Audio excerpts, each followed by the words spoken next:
Alhamdulillah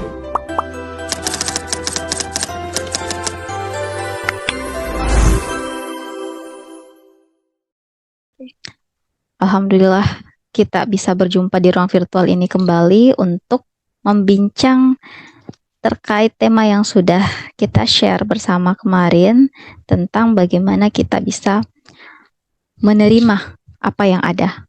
Nah, ini kaitannya erat banget dengan nilai-nilai filosofis. Ya, salawat dan salam marilah kita kirimkan kepada Nabi Muhammad SAW. Terima kasih banyak teman-teman semua yang sudah hadir di ruang virtual ini. Di tengah-tengah kita juga sudah ada Ustadz Andi Alpi yang akan bersama kita. Nah, mungkin akan ada beberapa hal nanti yang disampaikan teman-teman. Sedikit saya sampaikan, Ustadz, di sini ada banyak anak filsafat, akidah dan filsafat Islam UIN Alauddin, dan memang nantinya ini akan di-share ke virtual lab metafilosofi milik Prodi Akidah dan Filsafat Islam. Nah, teman-teman semua yang udah hadir, sedikit saya memperkenalkan narasumber kita, Ustadz Andi Alpi, AM. Beliau sekarang sedang berada di Jakarta, menjadi seorang pendidik juga, dosen dan tenaga pengajar di Pondok Pesantren Khotamun Nabiyyin yang berlokasi di Jakarta. Beliau juga dari Sulawesi kok. Dari namanya udah kelihatan aslinya dari Sulawesi, tapi sudah lama di Jakarta, dan pada pertemuan malam hari ini kita akan berbincang mengenai bagaimana kita menerima apa yang ada. Oke, silahkan di open mic Ustadz Andi Alpi. Teman-teman yang mau open kamera boleh silahkan. Yang tidak punya kegiatan di luar sana silahkan open cam. Mungkin ada yang belum kenal juga. Oke. Aman kok. Saya perkenalkan diri. Saya Andi Ulfa Wulandari, bisa disapa Ulfa, selaku dosen di jurusan Akidah dan Filsafat Islam. Nah, sebelumnya mungkin saya mau nanya dulu nih ke Ustadz Andi Alpi, karena kemarin ketika kita kontak itu, saya mencoba menanyakan apa sih tema yang akan kita bahas nanti. Tapi beliau tiba-tiba langsung menawarkan, kita bahas ini aja, menerima apa yang ada. Nah, malam ini mungkin kita mau mendengarkan penjelasan dari Ustadz Andi Alpi. Ada apa sih dengan tema ini? Kenapa Ustadz Andi Alpi memilih tema ini untuk kita bahas? Oke, silahkan Ustadz. Terima kasih banyak. Yang pertama, terima kasih banyak Andi Ulfa.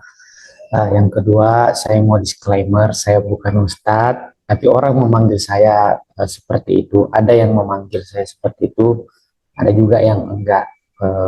Jadi saya sebenarnya tidak pernah mengklaim sebagai Ustadz.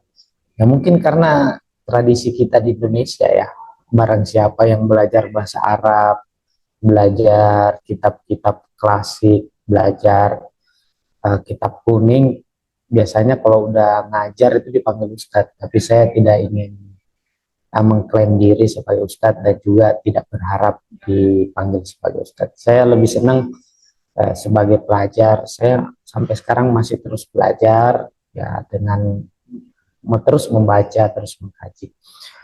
Yang ketiga tadi mengenai tentang kenapa sih judulnya menerima apa yang ada. Benarnya ini adalah hal yang saya dapat dari guru saya. Guru saya kebetulan orang Jawa. Kemarin kita bahas tentang filosofi Jawa, judulnya Nrimo Impandung, atau Nrimo menerima, ing dalam, pandum artinya apa yang telah dibagi. Jadi ini kegusaran guru saya. Guru saya udah sepuh kebetulan dan tidak tinggal di Indonesia. Jadi guru saya punya kegusaran karena dia sangat mencintai Indonesia. Dia gusar dengan kondisi Indonesia yang mana terlalu banyak korupsi, terlalu banyak fenomena-fenomena sosial yang menunjukkan manusia sulit menerima apa yang telah dibagikan kepadanya. Pandum itu artinya sesuatu yang telah dibagikan, dijatahkan bagi kita. Di filosofi itu kemudian guru saya itu mengajarkan filosofinya, tapi sangat luas akan kita bahas dan saya berusaha untuk menyampaikannya nanti dengan gaya saya, dengan berbagai macam pendekatan yang pernah saya pelajari, yang kita akan bahas filosofi menerima apa yang ada ini, uh, insya Allah nanti. Ya, oke, silakan. Terima kasih, Jol. Oke. Jadi ini sebenarnya hikmah yang diperoleh dari sang guru. Oke, saya panggil Ustadz yang nggak Ya, ini nggak apa-apa. udah terbiasa. Ya, Ya Ustadz oke artinya Ustadz. teacher ya, teacher ya. Ya teacher, Ya, guru. ya. Menurut Ustadz Andi Alpi sendiri, apa sih makna menerima keadaan apa adanya, atau menerima apa yang ada, atau menerima apa adanya, itu apakah sama atau enggak sih? Mana tuh Ustadz memaknai itu? Ada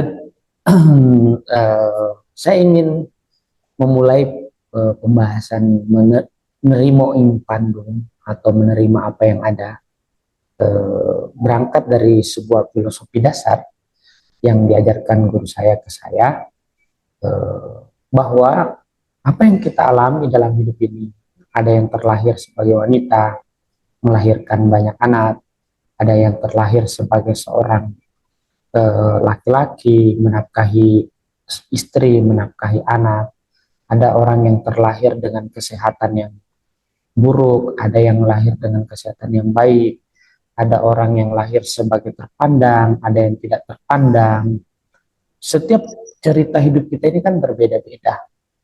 Ini kan yang ada tuh, yang kita alami, itulah yang ada dari perspektif terbatas. Jadi saya ingin memulainya dari sebuah perumpamaan pendekatan begini. Di depan saya ini ada kardus yang terbuat dari kertas. Jadi ceritanya adalah hidup ini seperti kardus ini. Kita ada dua dimensi dalam kardus ini. Pertama, dimensi kertas, dan yang kedua, dimensi ketika dia sudah berbentuk kotak seperti ini. Nah, dimensi kertas dari kardus ini itu yang disebut dengan ultimate reality atau realitas yang sebenarnya. Tapi ada realitas yang kita alami. Inilah yang disebut dengan kardus yang bersegi empat. Jadi hidup yang kita alami ini, yang kita nikmati, itu adalah sebuah kumpulan daripada historical. Jadi sisi historis dari kehidupan. Lahir tahun berapa, meninggal tahun berapa, menikah dengan siapa, punya anak siapa, cucunya siapa, itu adalah keberadaan historical. Jadi keberadaan yang terbentuk dalam sebuah cerita. Yang paling sulit kita terima dalam kehidupan ini adalah keadaan yang bercerita. Kan kita pengen banget tuh seorang wanita mendambakan hidupnya seperti Cinderella, yang ada pangeran yang datang menolongnya. Seorang laki-laki ingin hidup sebagai seorang hero bagi keluarganya, menjadi seorang Superman. Seorang anak pengen menjadi Spider-Man bagi orang tuanya, menolongnya dari kejahatan. Kita pengen membentuk cerita-cerita dalam hidup ini. Tapi terkadang cerita-cerita yang kita alami, cerita-cerita yang kita hadapi ternyata tidak sesuai kenyataan. Kita tidak bisa menerima apa yang ada, yang kita alami. Nanti saya akan jelaskan kenapa orang tidak mau menerima cerita hidup yang dia alami. Tapi yang mesti kita perdalam dulu, kembali kepada filosofi dasar dari setiap filsafat ontologi. Dalam setiap filsafat ontologi pasti berbicara tentang dua dimensi kehidupan. Satu dimensi sebagai kertas, dan satu dimensi ketika kertas itu sudah memiliki bentuk menjadi kotak seperti ini. Ketika kita, ini kalau dalam bahasa filsafat Islamnya, kalau dimensi kertas itu disebut dengan wujud, sedangkan dimensi kotak ini disebut dengan mahia, atau batasannya. Jadi hidup yang kita jalani kebanyakan itu adalah hidup pada sisi bentuk, pada sisi cerita. Saya anaknya itu, saya nggak mau tahu saya anaknya itu. Berarti orang itu terjebak pada dimensi historical. Dan klaim-klaim, banyak klaim-klaim lagi tentang hidup ini. Saya keturunannya itu, saya pemimpin ini, pemimpin itu, semua itu adalah masuk dalam kategori historical atau existential historical. Jadi keberadaan yang dalam cerita. Yang paling penting kita sadari bahwa yang jarang disentuh oleh seseorang dalam hidup ini adalah dimensi sebagai kertas, dimensi keberadaan itu sendiri. Atau kalau dalam perspektif Buddha Dharma, dalam Buddhis, bahwa sisi yang disebut sebagai sisi yang tak terbatas, yang jarang disentuh manusia, yang sisi yang infinite, sisi yang tak terbatas itu jarang disentuh kita. Kita struggle setiap hari, berkelahi dengan pasangan, berkelahi dengan bos, berkelahi dengan bawahan, karena kita melihat hidup ini hanya terbatas pada sisi historical, bahwa kamu sekarang adalah bawahan saya, dan suatu hari saya jadi bos kamu. Jadi akan selalu ada yang namanya cerita-cerita yang banyak dalam hidup ini. Bahwa yang terpenting dalam kita dalam peristiwa menerima apa yang ada ini, kita amati. Saya kok cerita hidupnya begini ya. Misalnya, saya memang terbuat dari kertas, tapi kenapa ya cerita hidup saya menjadi kotak? Kenapa enggak bulat? Kenapa enggak segitiga? Itu dari mana datangnya? Kalau semua keberadaan atau eksistensi atau wujud itu satu, terus kenapa cerita hidup saya harus seperti ini? Kenapa mahia, bukan mahia? Kenapa yang saya alami seperti ini? Itulah yang pertanyaan mendasar. Kenapa ombak, atau ini perumpamaan yang paling sering kita dapati, ombak dan lautan. Itu adalah sisi hidup. Dua tapi satu. Cerita hidup itu seperti ombak di lautan. Ada yang naik, ada yang turun, ada yang gede, ada yang rendah, ada yang yang menjulang tinggi, ada yang sudah tinggi menjadi hilang kembali.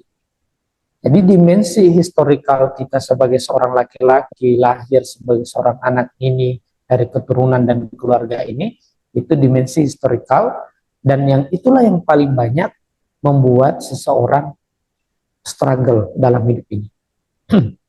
Seperti kita lihat banyak pejabat-pejabat kita, mungkin kita juga, yang mereka tidak mau miskin, tidak mau untuk menerima impandum, tidak mau menerima apa yang telah dibagikan, maka dia bikin historical, melakukan banyak kejahatan, melakukan banyak perampasan. Kenapa? Karena dia terjebak pada sisi historical. Jadi filosofi dasar dari melihat hidup ini bahwa kita harus menyentuh dalam hidup ini ada sisi kita yang historical, tapi yang paling mendasar dari sisi ini adalah bahwa ini adalah kertas. Jadi hidup ini kita duduk merenung. Saya di sini sebagai sosok yang bernama Andi Alpi. Sosok Andi Alpi ini lahir, tapi kita nggak tahu kenapa dia bisa lahir dan entah dari mana datangnya.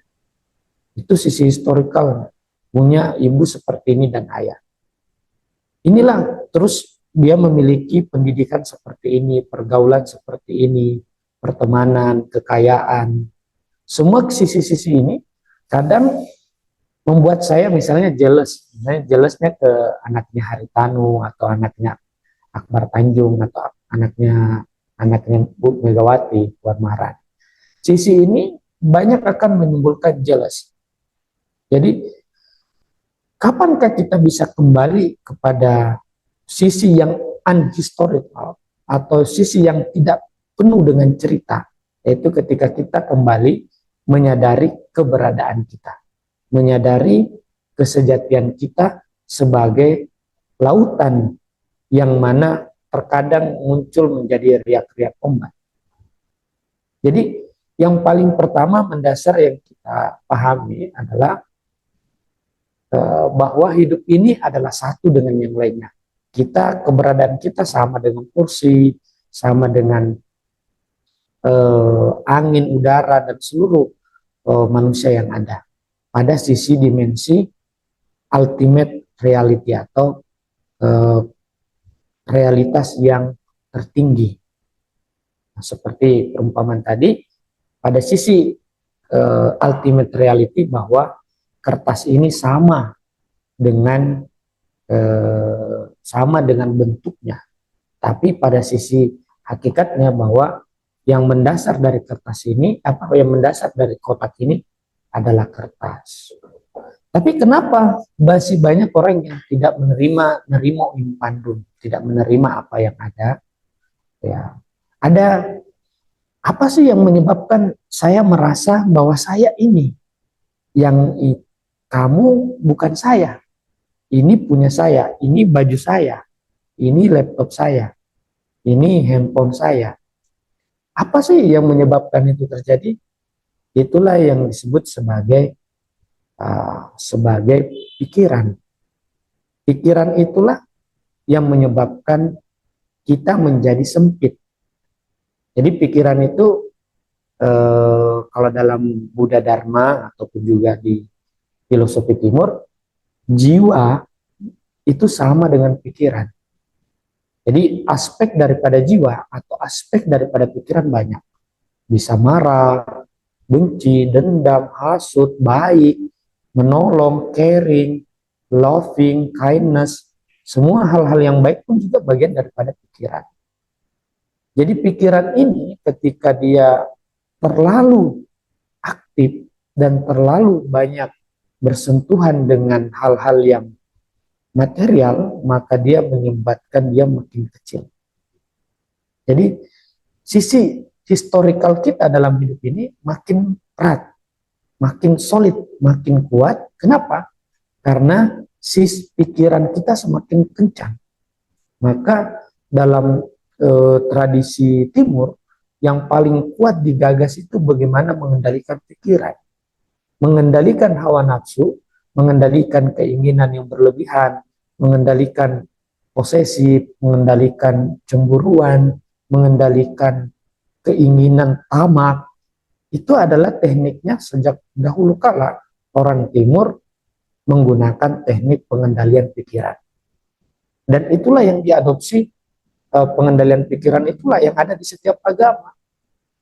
Nah, misalnya dalam Islam kita menyebut sholat 5 kali sehari, pagi, siang, sore, maghrib, isya. Ada sholat malam, ada sholat qobliyah, ba'diyah. Semua teknik-teknik sholat itu hanya ingin mencapai satu hal, bagaimana pikiran manusia dapat diregulasi. Karena kalau pikiran ini, pikiran ini bagaimana mengakses kehidupan. Pikiran ini dapat mengakses kehidupan melalui panca indera. Ketika panca indera kita sering aktif dengan berbagai macam kesenangan-kesenangan di panca indera, maka pada saat itu sulit bagi kita untuk mengendalikan pikiran. Maka ketika kita sulit mengendalikan pikiran, maka sulit bagi kita menerima impandum atau menerima apa yang ada. Nah, mungkin ada pertanyaan dulu sebelum saya lanjut. Ya,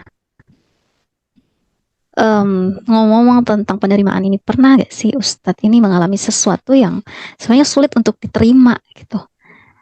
Nah, gak sesuai harapan. Ya, sesuatu yang nggak sesuai harapan kita sulit menerima itu, kenyataan itu. Gimana cara mengatasinya tuh, Ustaz? Ah, tidak sesuai harapannya. Jadi saya ingin kembali pada filosofi dasar tadi bahwa kadang-kadang kan memang dalam diri kita banyak keinginan, banyak cita-cita, harapan, apalagi ke anak ya. Yang paling kita attachment, paling kita terikat itu kan pasangan, anak, dan juga teman. Ini yang paling attachment. Saya misalnya, kalau saya dikecewakan misalnya sama siapa Nur Hidayat, I don't care.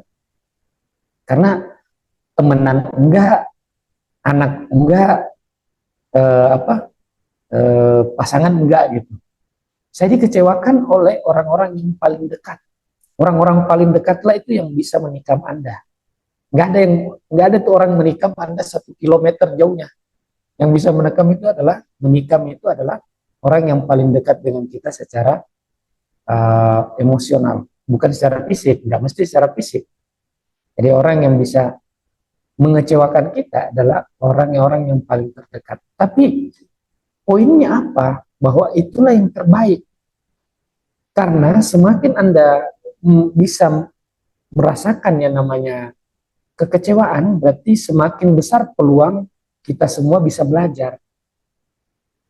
Kadang kan kita dalam hidup ini tidak pengen kecewa, tidak pengen karena kenapa? Kita tidak ingin belajar, kita tidak pengen untuk menerima apa yang dialami. Ketika kita tidak bisa mampu menerima, maka kita tidak mampu untuk belajar. Tapi pertanyaannya tadi adalah, kenapa kita tidak bisa menerima apa yang telah dibagikan? Paling pertama yang harus kita ketahui adalah bahwa apa yang kita alami di kehidupan ini adalah hasil daripada apa yang tertanam di dalam diri kita. Itu yang paling pertama. Apa yang tertanam di dalam diri kita? Kita kembali lagi ke film Sore. Mudah-mudahan teman-teman di sini udah pada nonton. Dalam film Sore itu suaminya si Sore, siapa namanya? Lupa. Lupa ya saya. Joe ya, aku lupa juga. Joe Ya, kayaknya. dia ya Joe, si suaminya Sore itu kan dia kecanduan pada rokok dan minuman keras. Ada apa? Ternyata penyebabnya bukan sesuatu yang outside, tapi sesuatu yang inside. Yaitu apa? Ada trauma, dikecewakan, ada trauma diabaikan dari bapaknya. Jadi apa yang terjadi pada diri kita dalam kehidupan ini, itu reflektif dari apa yang tersimpan di dalam diri kita. Kalau dalam perspektif Buddhis disebut dengan di alaya. Alaya itu kita udah pernah bahas store consciousness atau gudang kesadaran, alaya, atau dalam perspektif psikologis, psikoanalisis khususnya, Carl Jung, yaitu unconscious mind atau pikiran bawah sadar.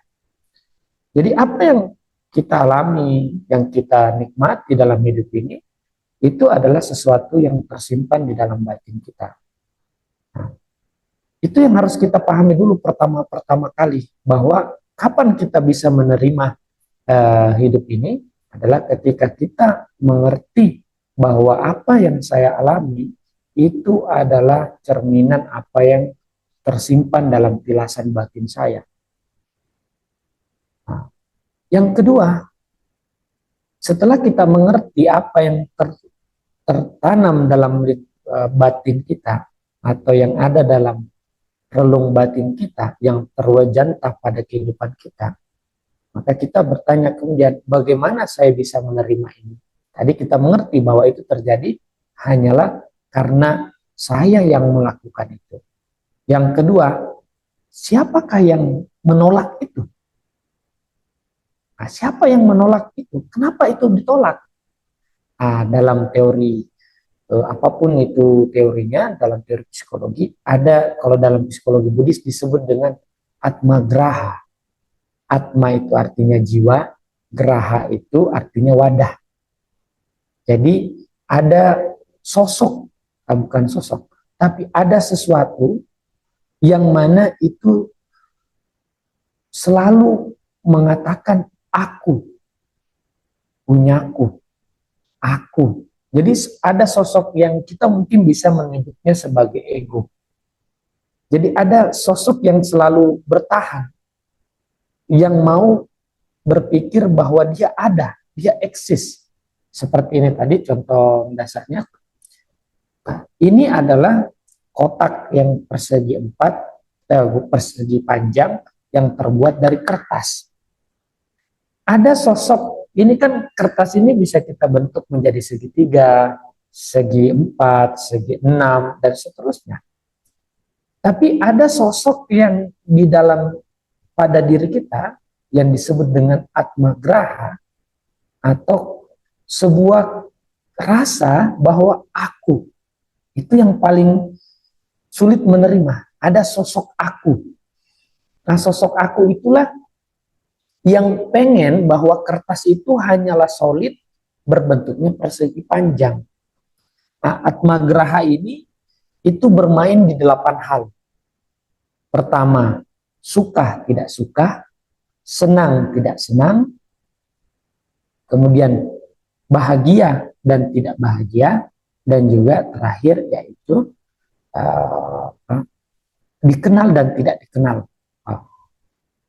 Jadi atma graha ini atau sosok aku, sosok si bukan ya sosok aku sebagai Andi Alpi, sosok sebagai Andi Alpi itu memiliki 8 permainan. Yaitu yang pertama adalah yaitu dia adalah sosok, dia akan melakukan apa yang dia suka dan menolak apa yang tidak disuka. Kemudian yang kedua, dia akan menerima pujian tapi menolak cacian. Yang ketiga, yaitu dia menerima kesenangan tapi menolak penderitaan.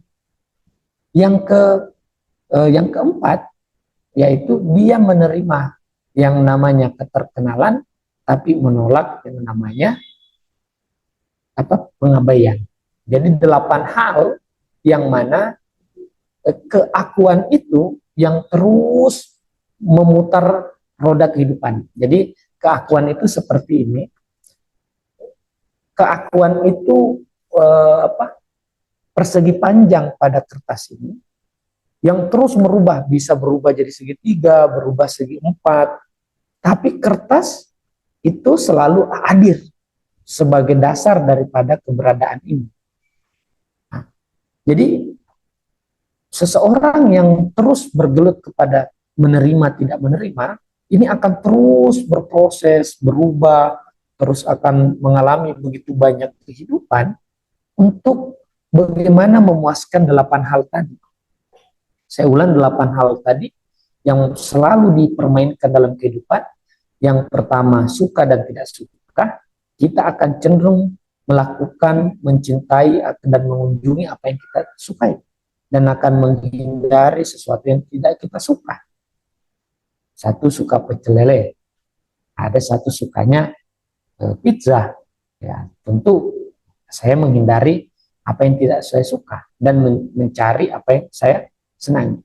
Yang kedua, tadi pujian dan celaan. Tentu saya akan mencari pujian dan menghindari celaan. Kemudian yang ketiga, 4, 5 dan 6, yaitu saya akan mencari yang namanya kesenangan dan menghindari yang namanya ketidakbahagiaan.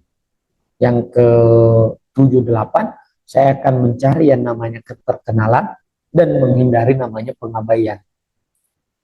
Jadi kita tidak mampu menerima sesuatu yang ada dalam hidup ini karena akan selalu ada sosok.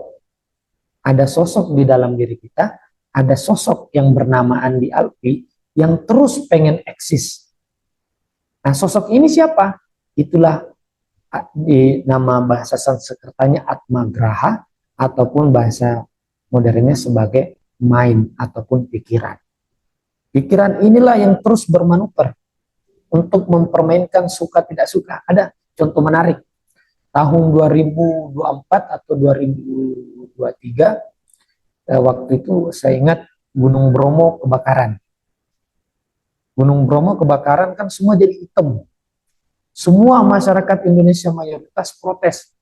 Kenapa kalian prawedding di sana bakar-bakar, akhirnya Gunung Bromo jadi hitam, jadi kusam.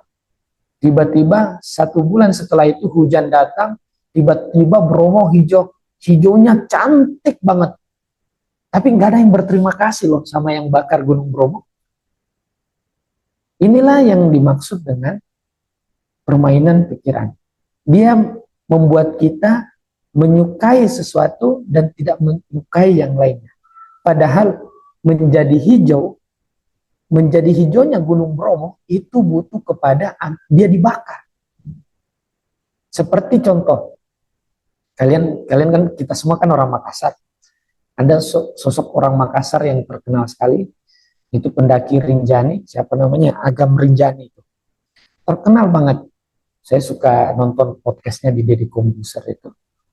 Karena Agam Rinjani terdampar ke lulusan antropologi Unhas, terdampar ke Rinjani sana, menjalani proses panjang tanpa dikenal. Tiba-tiba suatu masa, ada masa di mana dia menjadi terkenal.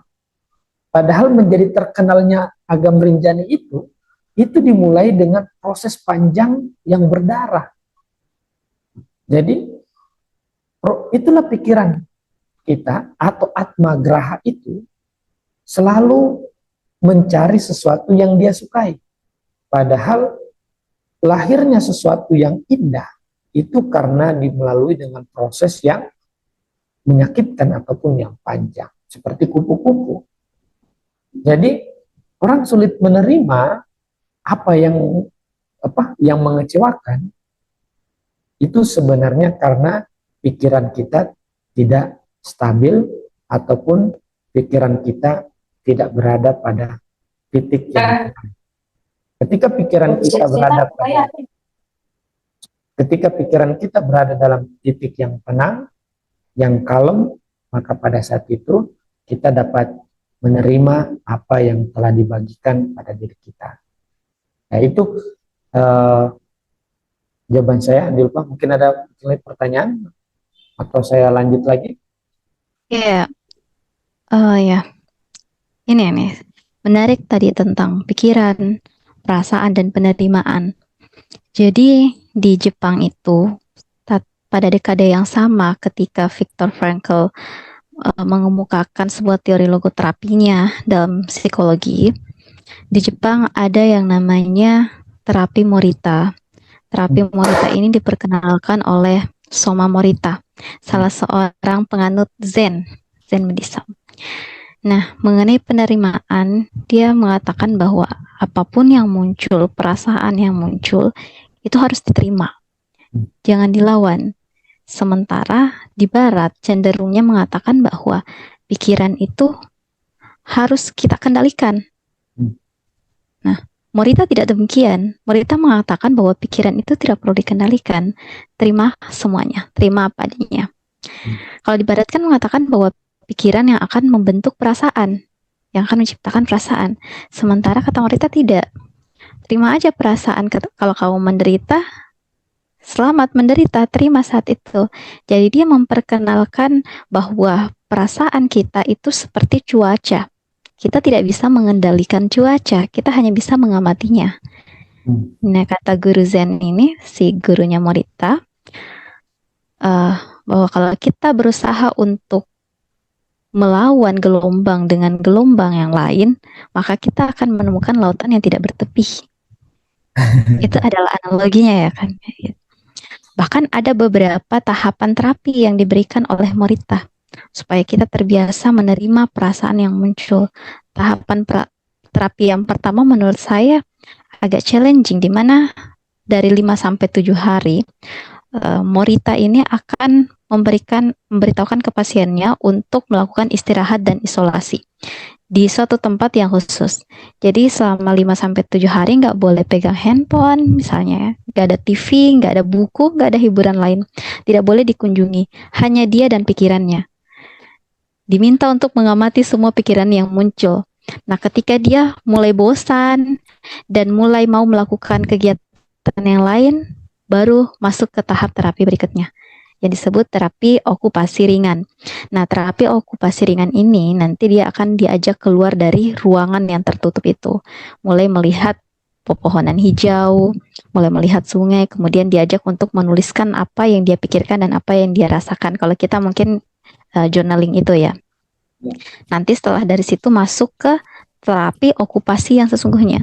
Terapi okupasi yang menurut Morita tahapan ketiga itu dia pakai gerakan, harus bergerak, misalnya dengan naik gunung, kemudian memotong kayu, melukis, itu adalah tahap okupasi. Itu juga sama 5-7 hari. Nah, nanti di fase keempat barulah orang ini, pasien ini dikembalikan kepada masyarakat. Barulah dia bersosialisasi kembali ya dengan kehadirannya yang baru, dengan dirinya yang baru.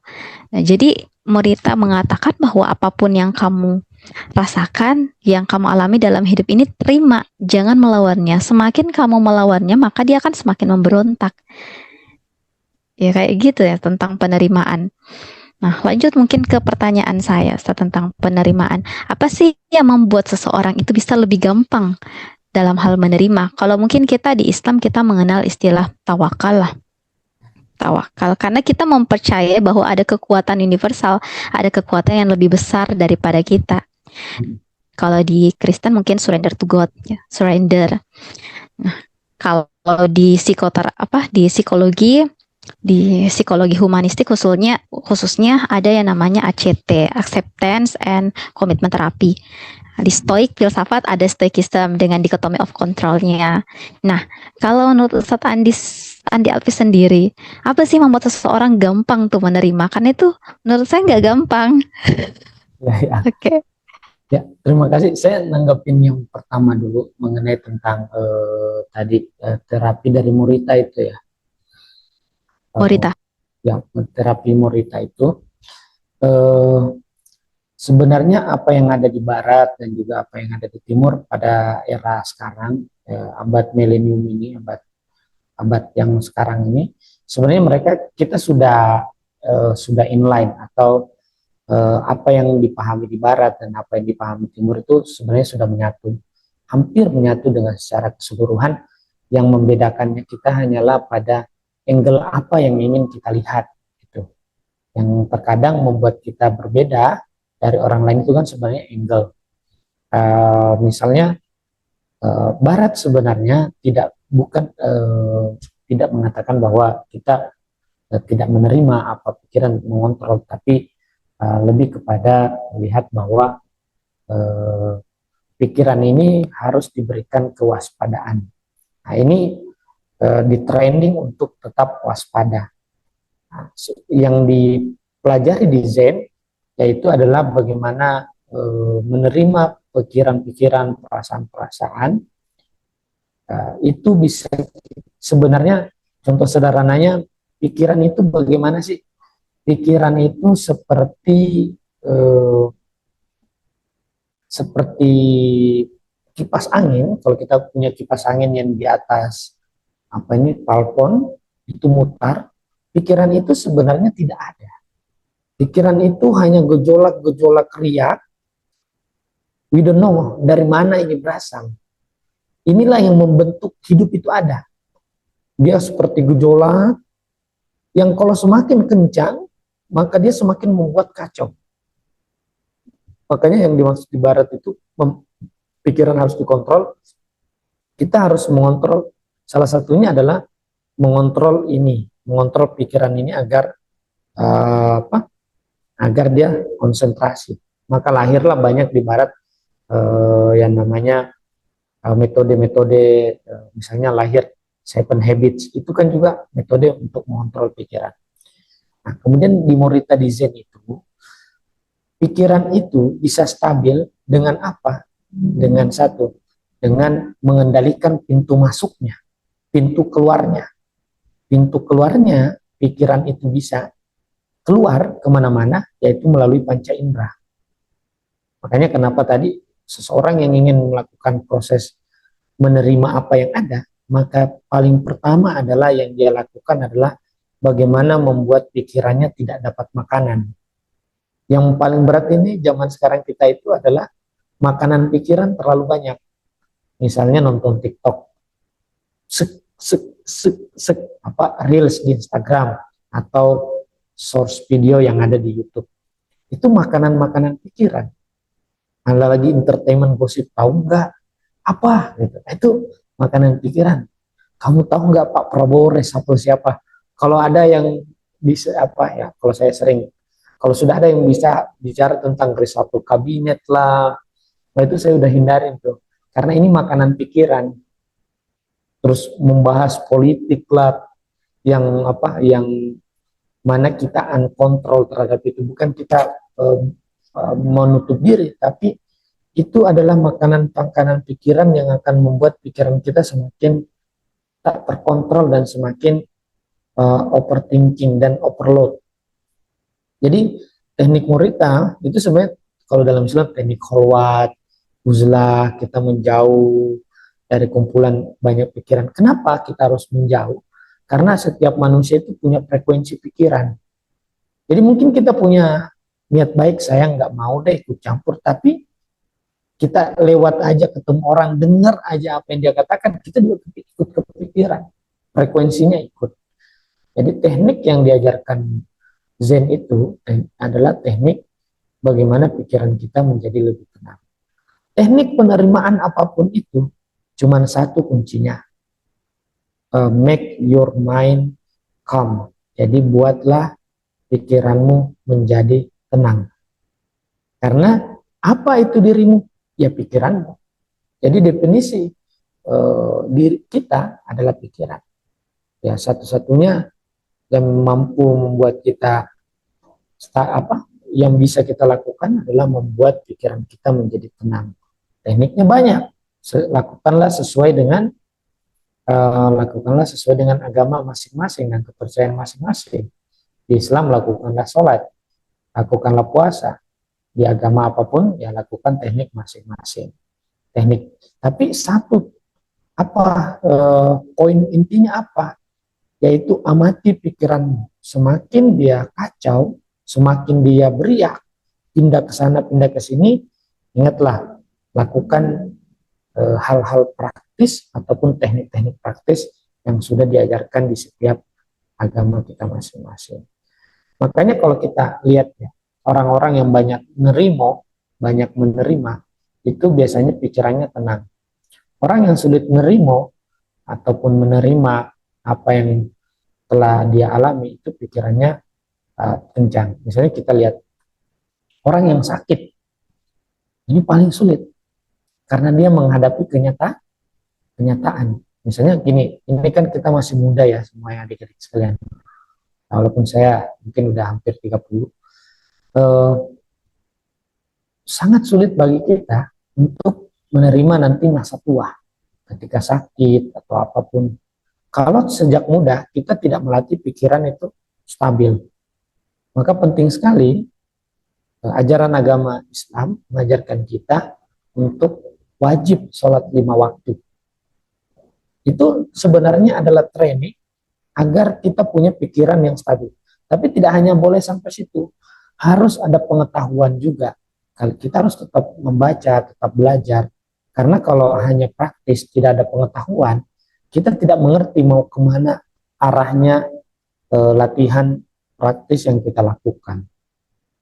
Jadi, karena kenapa? Akan selalu ada pikiran atau atma graha itu yang mempengaruhi persepsi kita, yang mengganggu yang mengacaukan emosi kita, yang tidak membuat pikiran kita stabil. Itu berat banget, apalagi wanita. Wanita punya menstruasi. Itu kalau sudah mengalami proses menstruasi katanya, itu pikirannya sudah bisa overthinking, bisa kemana-mana. Makanya penting sekali latihan latihan yang diajarkan di agama kita masing-masing gitu. Nah, jadi kita bisa menerima itu karena apa? Karena pikiran kita tenang. Itu kuncinya. Yaitu Andi Ulfa. Oke. Nah, kalau boleh ya berkenan ya Ustadz.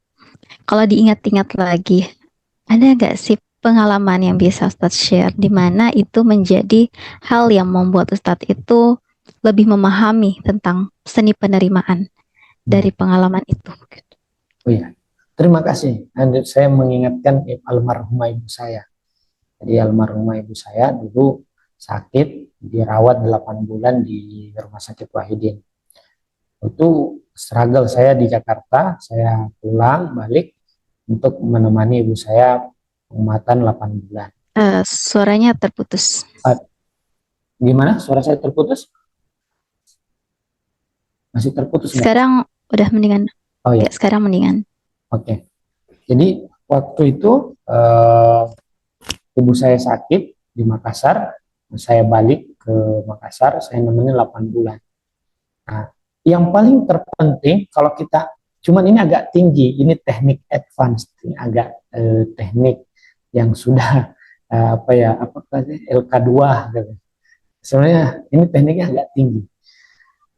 Yang paling penting ini kan kertas yang kemudian dia membentuk menjadi persegi panjang. Yang paling penting adalah kita selalu ingat bahwa kita kertas, bukan persegi panjang. Sama juga dengan keberadaan ini. Saya Atmagraha atau sosok Andi Anti itu yang selalu membuat cerita. Nanti misalnya punya anak siapa, punya istri siapa, kemudian relasinya siapa, temannya siapa, tempat nongkrongnya siapa. Itu yang selalu mempengaruhi Andi Anti. Tapi itu kan riak-riak ombak kehidupan. Tapi ketika kita kembali mengingat, oh saya adalah lautan yang terkadang menjadi ombak, yang menjadi sosok Andi Alpi.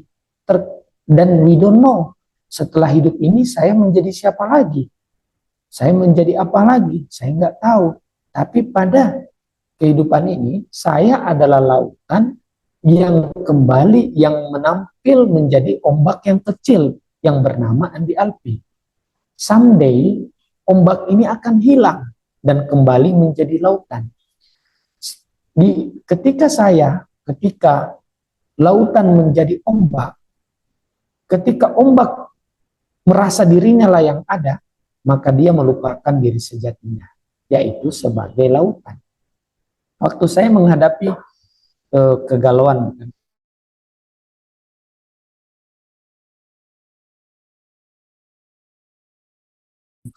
saya akhirnya menggunakan sudut pandang bahwa apa, saya melihat bahwa yang saya temenin, yang sosok yang ada di depan saya, ibu saya, itu adalah sosok laut, bukan lagi ombak.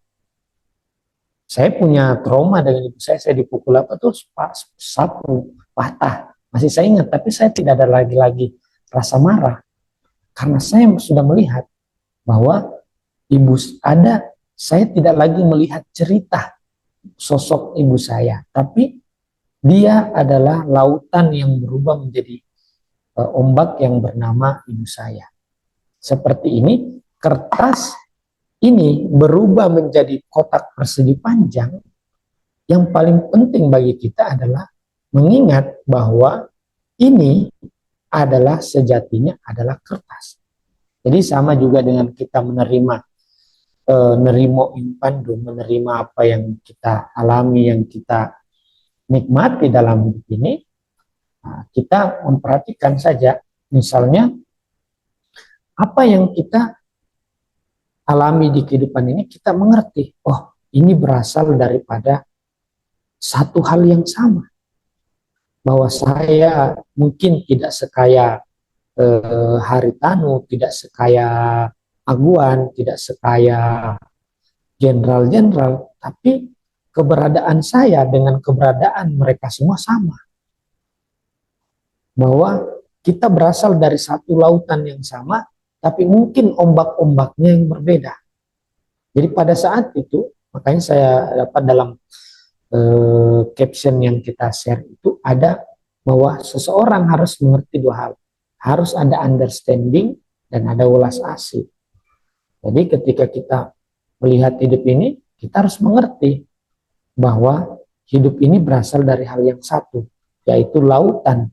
Tapi lautan itu punya ombak yang bernama Andi Ulfa, Andi Alpi, Yusril, Amanda, Fauzan, Adrian, Raihana, dan Andi Ulfa, Dwiyanti, dan seterusnya. Bahwa ombak-ombak itu bisa banyak dan tak terbatas ombaknya. Kadang datang, kadang pergi. Tapi yang paling penting terus kita ingat bahwa kita berasal dari lautan yang sama. Itu yang understanding yang paling penting bagi kita. Ya, itu Andi. Ya, mungkin boleh kasih pesan untuk teman-teman di luar sana nih, Ustadz, yang sedang berjuang dalam belajar menerima apa adanya dan menerima apa yang ada. Gitu. Kalau menerima apa yang ini sedikit mungkin teman-teman, menerima apa yang ada dan menerima apa adanya. Kalau menerima apa yang ada itu nuansanya lebih kepada kondisi, menerima kondisi atau keadaan. Sementara menerima apa adanya itu lebih luas lagi, bisa mencakup ourself, diri kita internal. Kalau yang tadi eksternal, kalau yang menerima apa adanya itu lebih luas lagi, internal dan eksternal. Nah, mungkin ada pesan-pesan dari Ustadz Andi Alpi yang bisa kita bagi kepada teman-teman yang sedang berjuang. Dalam penerimaan ini sebenarnya kita nggak bisa merencanakan penerimaan. Misalnya kayak gini, saya nerima, itu nggak bisa. Tapi penerimaan itu terjadi secara effortless, tanpa usaha. Karena pikiran kita sudah terbiasa menjadi tenang. Itulah latihan yang paling mendasar dan latihan yang paling harus kita lakukan, yaitu belajar bagaimana pikiran ini menjadi tenang. Banyak teknik, ya silahkan dicoba, banyak buku, tapi yang paling terpenting adalah keinginan kita selalu untuk menjadi lebih baik dalam hidup ini, yaitu untuk menjadi lebih berguna bagi orang lain dalam hidup ini. Jadi menerima apa yang ada, menerima apa adanya diri kita dan juga apa yang ada di sekitar kita.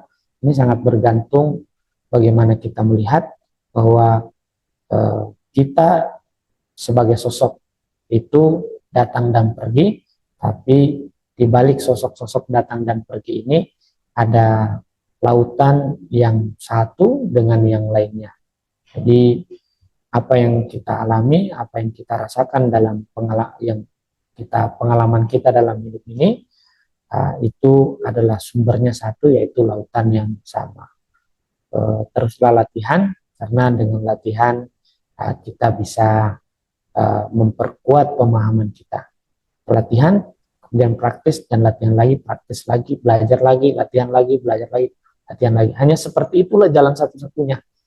Belajar, praktek, belajar lagi, praktek lagi, belajar lagi, praktek lagi. Itulah yang bisa membuat orang hebat. Tidak hanya praktek, tidak hanya belajar, tapi belajar, praktek, belajar, praktek. Itu dari saya.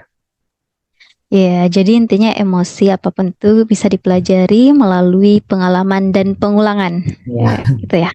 Pengalaman dan pengulangan. Oke, saya berikan dulu kesempatan kepada teman-teman yang hadir di ruang Zoom ini. Ya, silahkan teman-teman jika ada yang ingin bertanya, ada yang ingin menanggapi.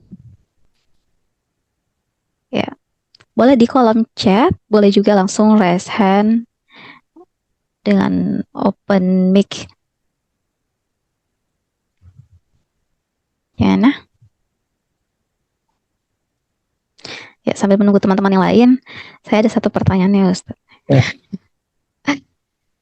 Nah, sifat penerimaan ini sikap penerimaan ini yang kerap kali juga diidentikan dengan stoik dan lain sebagainya itu sering disebut sebagai sikap yang apatis dan pasif. Gitu. Ya, gimana menurut Andi Alpi sendiri menanggapi ini? Apakah ini bentuk apatis, apa bodoh amat, pasif gitu? Kalau misalnya kita dijahatin orang lain senggol-senggol kita atau menjahati kita, apakah kita harus menerima? Coba gimana nih? Terima kasih, pertanyaannya bagus. pikiran manusia itu memang selalu cenderung begini, cenderung ketika dia dikasih manis, maka dia akan cari yang asin. Ketika dia selalu mengkonsumsi asin, maka yang favoritnya adalah yang manis. Nah, jadi ketika seseorang dikatakan kita nerimo impandum, menerima apa yang telah dibagikan kepada kita, kesehatan, kekayaan, karir, ketenaran, kesukaan, dan seterusnya, tiba-tiba pikiran itu senangnya cenderung kepada titik ekstrim. Oh, berarti kita nggak perlu ngapa-ngapain dong. Udah terima aja. Ini memang kebiasaan. Kebiasaan kita dalam hidup ini selalu dibentuk oleh society dan pemilik keluarga untuk selalu berada dalam kondisi pikiran kalau tidak ekstrim kanan, ekstrim kiri. Kita tidak pernah berada, jarang dilatih dari keluarga kita berada di tengah-tengah. Misalnya gini, misalnya kalau kita di rumah mecahin piring, prak, jatuh. Kenapa? Kok begitu? Gini. Kamu sih hati-hati, kamu nggak ini. Jadi pikiran kita itu selalu dalam masa kecil selalunya berada kalau tidak salah, kalau kita tidak berposisi salah atau berposisi benar. Jadi pikiran kita selalu diombang-ambing antara tadi dua hal yang bertentangan, suka atau tidak suka, senang atau tidak senang, dikenal atau diabaikan, dipuji atau dibenci. Jadi pikiran kita itu hanya mengenal dua hal itu, dua hal yang selalu bertentangan. Maka ketika kita mendengar nerimo impandum, menerima apa yang telah dibagikan, pikiran biasanya kalau orang itu pikirannya biasa, maka dia akan mengatakan, oh berarti nggak usah kerja dong, kan udah dibagi, udah dijatain. Nah, ini biasa itu hal yang biasa. Padahal maksud daripada menerima apa yang telah dibagikan, kalau saya bekerja dan menghasilkan 27 triliun, kan itu juga bagian daripada menerima apa yang telah dibagikan. Kalau saya bekerja keras terus menghasilkan real estate, punya banyak perumahan, kan itu juga bagian daripada menerima apa yang telah dibagikan. Jadi apa yang dimaksud menerima apa yang telah dibagikan adalah kita menerima apa yang telah kita usahakan. Bukan menerima sesuatu yang tidak pernah kita usahakan. Nah, tapi kita selalu pada satu goal. Apa bedanya ajaran timur? Ajaran timur selalu mengatakan bahwa kamu boleh ambil apa saja dan menerima apa saja, tapi you have to understand your purpose in your life. Kamu harus mengerti apa tujuan dari hidupmu. Apa sih yang membedakan kita dengan orang lain dalam hidup ini? Kita harus punya goal, punya capaian yang besar dalam hidup.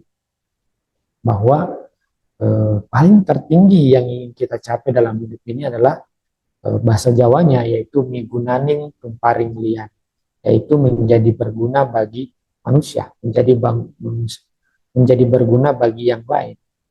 Dengan menjadi berguna bagi yang lain, maka kita punya welas asih. Dengan punya welas asih, maka kita punya yang namanya rem. Jadi sikap menerima apa yang ada itu tidaklah sama dengan fatalisme, yang mana menyerah dengan apa yang terjadi. Bahkan sikap menerima apa yang ada ini itu kayak cerita Nabi. Ada sahabat yang dia nggak ikat kudanya, dia bilang enggak, Allah yang jaga gitu. Kata Nabi, enggak, tawakal itu kamu ikat kudanya, ikat baik-baik, terus nanti terus kamu serahkan karena kamu sudah berusaha. Ya, jadi nerimo impandum ini mungkin bahasanya adalah tawakal. Tawakal adalah dibarengi dengan usaha. Terus apa yang didapat? Ya, kita tidak, kalau nerimo impandum itu tidak terikat pada result ataupun hasil daripada perbuatan atau usaha yang kita lakukan. Nah, intisari daripada pembelajaran malam ini itu adalah bahwa itu tadi atmagraha, bahwa ada keakuan yang di dalam diri kita, yang mana keakuan itu adalah pikiran kita, yang mana pikiran kita itu bermain di 8 hal: suka tidak suka, senang tidak bahagia dan tidak bahagia, kemudian dipuji dan dicela, kemudian dikenal dan diabaikan. Selalu ingin pikiran kita seperti itu. Jadi itulah yang membuat banyak kekacauan ketika ini tidak dilakukan dengan yang namanya welas asih ataupun maitreya atau cinta. Jadi ketika kita melakukan sesuatu pasti akan terjebak pada 8 hal tadi itu, yaitu suka dan tidak suka. Apakah kita suka pekerjaan kita, misalnya di lupa, apakah suka dengan pekerjaan jadi dosen? Suka, betul, bagus. Tapi kalau dia tidak dibarengin dengan cinta di dalamnya, welas asih, maka dia akan menjadi suka yang menimbulkan kegilaan, menimbulkan keresahan, menimbulkan kekhawatiran dan seterusnya.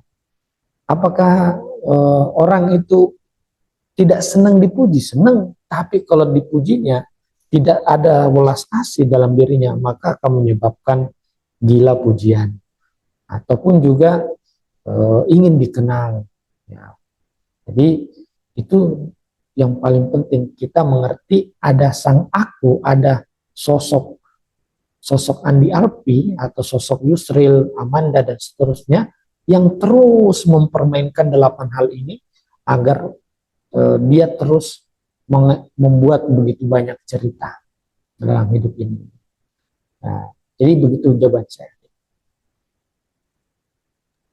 Baik Ustadz, terima kasih banyak atas jawabannya. Ya, jadi menurut saya ini sih penerimaan itu adalah seni untuk bijaksana sebenarnya. Kenapa bijaksana? Karena kita bisa mengukur seberapa mampu kita. Kalau kita udah nggak mampu setelah apa yang kita usahakan, ya kita serahkan. Karena kita umat yang beragama, misalnya kita paham ya surrender tadi itu atau tawakal tadi itu, kita serahkan kepada kekuatan yang lebih besar. Itu adalah seni bijaksana, seni mengukur kemampuan diri sendiri. Ya. Oke. Kalau sudah tidak ada, gimana teman-teman yang lain? Aman ya? Gak ada pertanyaan? Kalau sudah tidak ada, mungkin cukup sampai sekian, sampai di sini dulu. Nanti mungkin pertemuan berikutnya kita lanjut di kelas darsana atau boleh di metafilosofi lagi. Ya, nanti kita lihat. Terima kasih banyak Ustadz Andi Alfi atas ilmunya pada malam hari ini. Teman-teman atas partisipasinya. Semoga apa yang kita lakukan memperoleh berkah dan bisa kita manfaatkan dalam kehidupan praktis. Amin. Mari kita tutup dulu dengan membaca doa. Ya, silahkan dimulai.